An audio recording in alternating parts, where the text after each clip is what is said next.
अस्सलाम वालेकुम एवरीवन। बात करते हैं यहाँ पर क्रिप्टो मार्केट को लेकर के, मार्केट की क्या अपडेट और मार्केट का नेक्स्ट मूव क्या रहने वाला है। सो गाइज, आपस की बात है, आप में से काफी मेंबर मुझे कह रहे थे कि ये क्रिप्टो मार्केट जो है मजाक बन के रह गई है, क्योंकि कल आपने देखा क्रिप्टो मार्केट ने कितना बड़ा मजाक और प्रैंक किया। बीटीसी जो कि कल 87,000 पे ट्रेड हो रहा था, वो सीधा चला जाता है $90,000 पे। जैसे $90,000 पे जाता है, लोगों की फिर से उम्मीदें जाग जाती हैं कि लगता है मार्केट जो है अब रिकवर होने जा रही है, क्योंकि आर्ट्स कन भी पंप कर रहे थे, लेकिन हुआ कुछ उल्ट उसका। लोगों ने यहाँ पर लॉन्ग की पोजीशन ओपन करना स्टार्ट कर दी, लोगों ने यहाँ पर फिर से स्पॉट में बाइंग करना स्टार्ट कर दी। जैसे यहाँ पर बाइंग आई, उसके बाद आपने देख लिया क्या हुआ।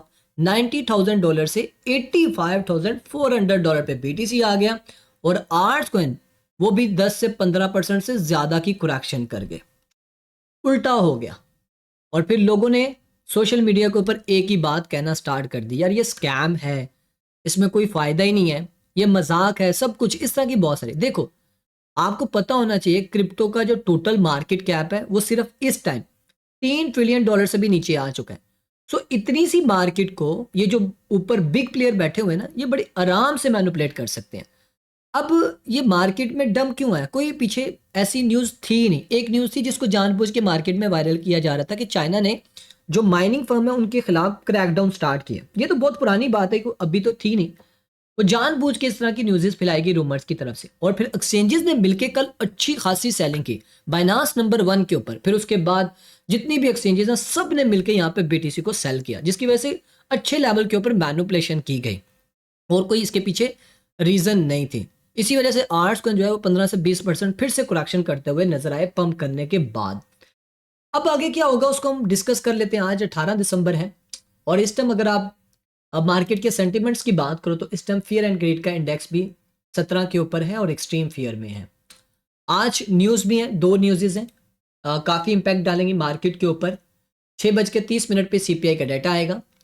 प्रीवियस जो डाटा था वो 3.0% था, फोरकास्ट किया जा रहा है 3.1%। मतलब इस बार महंगाई इंक्रीज होती हुई नजर आ रही है, जो फोरकास्ट कह रहे हैं यहाँ पर। तो अगर ऐसा हुआ तो मार्केट के ऊपर मजीद प्रेशर देखने को मिलेगा, और ऐसा कई बार हो चुका हुआ है। मैं आपको डाटा दिखाता हूँ। लास्ट टाइम जब 12 अगस्त को 2025 में हमें सीपीआई डाटा देखने को मिला था, उस वक्त मार्केट थोड़ी सी हमें पंप करती हुई नजर आई, और उसके बाद बीटीसी में अच्छी खासी करेक्शन देखने को मिली। उसके बाद अगर आप देखो, फिर से 11 सितंबर को जब 2025 में यहाँ पर हमें सीपीआई का डाटा देखने को मिला, उसके बाद मार्केट थोड़ी सी पंप हुई, उसके बाद फिर से करेक्शन की। फिर उसके बाद मार्केट देखें, अक्टूबर में 24 को जब हमें यहाँ पर सीपीआई का डाटा देखने को मिला, उसके बाद फिर से मार्केट करेक्शन कर गई। आज 18 दिसंबर है, थर्सडे का दिन है। आप क्या एक्सपेक्ट करते हो, क्या मार्केट फिर से करेक्शन करेगी? और अगर आज करेक्शन करती है तो फिर इसका मतलब है $80,000 तक बीटीसी फिर जा सकता है।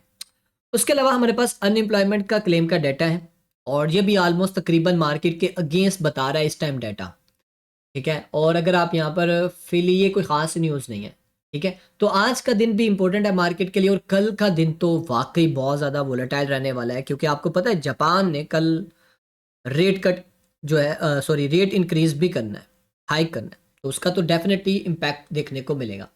मार्केट टेक्निकली तौर पे किस तरफ जा रही है, तो टेक्निकली तो अभी तक स्टिल बीटीसी स्टिल बेरिश है, स्टिल अभी भी बेरिश ही है।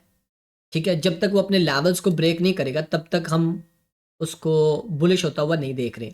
लास्ट टाइम भी आपके साथ ये लेवल शेयर किया था, आपको बोला था कि जब तक बीटीसी अपने इस लेवल से ऊपर नहीं आएगा तब तक हम इसी तरह ही जलील होता हुआ देखेंगे मार्केट को। तो ज़रूरी ये है कि बीटीसी के लिए, फिर से मैं बता रहा हूँ आपको, मैं दूसरे चार्ट पे दिखाता हूँ, यहाँ पर शायद आपको समझना आए। ज़रूरी ये है बीटीसी के लिए कि ये जिस तरह अभी यहाँ पर आप देखो, इस लेवल के ऊपर ये लो है बीटीसी का, और यहाँ पर हाई, फिर लो, फिर हाई, फिर लो, फिर यहाँ पर इसने हाई बनाया, लेकिन उसके बाद क्या हुआ, उल्ट हो गया। इसने जैसे अपनी स्ट्रैंड लाइन को ब्रेक किया, उसके बाद बीटीसी नीचे गिर गया था। नीचे जितने भी जिन्होंने लॉन्ग की पोजीशन ओपन की हुई थी, जिस चीज़ की लिक्विडिटी थी, बीटीसी ने वो अच्छी खासी यहाँ पर लिक्विडिटी ली।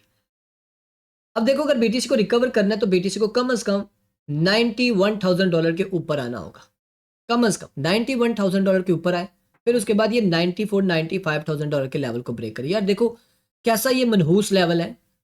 नवंबर में भी ब्रेक करने लगा था, नहीं कर पाया, फिर दिसंबर के स्टार्ट में करने लगा था, फिर नहीं कर पाया। फिर दिसंबर में 2 बार करने की कोशिश की है, फिर नहीं कर पाया। अजीब है। हालांकि ऐसा होता नहीं है कि इतनी बार रिजेक्शन मिले, ये जानबूझ के इसको रिजेक्ट किया गया। तो जब तक इस लेवल पे नहीं आएगा तब तक नहीं रिकवरी होगी। और अगर बीटीसी ने अपना ये $84,300 $83,900 के लेवल को ब्रेक किया तो फिर समझो सीधा गया $80,000 पे, याद रखना। नीचे लिक्विडिटी भी पड़ी हुई है बीटीसी की, मैं देख रहा था, ये देखो कितनी ज़्यादा लिक्विडिटी है। ऊपर तो है ही है लेकिन नीचे की तरफ भी है, इसके ऊपर आपकी नज़र होनी चाहिए। इस टाइम लिक्विडिटी जो ऊपर इतनी ज़्यादा बिल्ट हुई हुई थी 1 मंथ की, वो भी काफ़ी हद तक ख़त्म हो चुकी है। मतलब लोगों के जो है ना, जो लॉन्ग की पोजीशन थी, सॉरी शॉर्ट की जो पोजीशन थी वो भी काफ़ी नीचे आ चुकी है। इथेरियम की बात करें तो इथेरियम $2800 पे आ चुका है, सेम उसी नक्शे कदम पे है। इसका पहला लेवल $2700 है, दूसरा में $2600। तो देखो अगर ये लेवल टूटते हैं तो फिर इथेरियम आपको $2100-2200 पे जाता हुआ नजर आएगा, और बीटीसी $74,000-$75,000 पे भी आ सकता है आने वाले कुछ हफ्तों के अंदर। वो एक लास्ट लो होगा, उसके बाद हमने एक्सपेक्ट करते हैं कि मजीद बीटीसी आएगा, फिर वहीं से अप साइड की तरफ रवाना होता हुआ नजर आएगा। रही बात यहाँ पर बीटीसी की डोमिनेंस की, तो ये 60 पे जा चुकी है। बहुत तगड़ी बीटीसी की डोमिनेंस पंप हुई है, जो कि नहीं होनी चाहिए थी। ये लेवल को उसको ब्रेक नहीं करना चाहिए था, जो कि इसने इसको ब्रेक कर दिया हुआ, ये काम खराब है। बीटीसी की डोमिनेंस मजीद ऊपर जा सकती है। अब इसके पास रिजेक्शन का जो लेवल आ रहा है वो आ रहा है ऑलमोस्ट 60.2728% के पास। इस लेवल से इसको रिजेक्शन मिल सकती है। बाकी अगर आप टोटल मार्केट कैप की बात करो, $3.02 ट्रिलियन का मार्केट कैप था कल हमने देखा था, ठीक है। और आज $2.85 ट्रिलियन पे आ चुका था। ऑलमोस्ट तकरीबन $170 बिलियन से ज़्यादा जो है वो मार्केट से पैसा निकल गया। आर्ट्स कॉइन का मार्केट कैप, ये टोटल मार्केट कैप है। आर्ट्स कॉइन का मार्केट कैप अब देखो किधर चला गया, $526 बिलियन पे आ गया है। कैसे आपके आर्ट्स कॉइन पंप करें? जब तक ये $1 ट्रिलियन को क्रॉस नहीं करेगा मार्केट कैप, तब तक हम उस लेवल की उम्मीद नहीं रख सकते। ये $865 बिलियन तक आए ना, तो ये जो अक्टूबर का डंप आया था वो रिकवर होता है $300 बिलियन से। हालांकि ये कोई बहुत बड़ी अमाउंट नहीं है $300 बिलियन। ये तो लेफ्ट हैंड का काम है एक्सचेंजेस का, ये चाहे तो ऐसे ऐड कर दें, लेकिन करेंगे नहीं। उनको पता है अभी हमने नहीं ऐड करना, ठीक है। वो तब करेंगे जब हम और आप लोग जब बिल्कुल थक थुक जाएंगे ना, हार जाएंगे, बंद करके बैठ जाएंगे, एक्सचेंजेस को डिलीट करके बैठ जाएंगे, स्कैम करने लग पड़ेंगे, मतलब इतने को डिसहार्ड हो जाएंगे, मार्केट को देखेंगे नहीं। तब ये लोग फिर मार्केट को पंप करवाएंगे और वो ये एंट्री मारेंगे और फिर आप लोगों को फोमो का शिकार करेंगे, मजबूर करेंगे, इस तरह का माहौल बनाएंगे और फिर आप लोगों को ट्रैप करेंगे, ठीक है। तो सून आपको जल्दी मार्केट रिकवरी करती हुई नजर आएगी। दिसंबर वैसे भी हर साल बुरा ही रहता है, हर साल बुरा ही रहा है दिसंबर ऑलमोस्ट। तो जनवरी फरवरी मार्च मार्केट के लिए अच्छे होते हैं, कई बार देखे हमने। आई होप सो ये अगले कुछ महीने अच्छे रहेंगे, क्योंकि अभी जो मार्केट में आने वाले वक्त में डेवलपमेंट होगी वो काफ़ी पॉजिटिव ही होगी, कल की निकाल के, ठीक है। तो मिलते हैं नेक्स्ट वीडियो में, अपना ख्याल रखो गाइस। परेशान होने की ज़रूरत नहीं है, मैं भी आपके साथ हूँ। मेरी खुद की भी आर्ट्स में बाइंग है, आपने भी की हुई है और मैंने भी की हुई है। हमारे पास कोई और ऑप्शन नहीं है होल्ड के अलावा, डीसीए करेंगे लेकिन कल की न्यूज़ के बाद। ओके, टेक केयर, अल्लाह हाफिज़।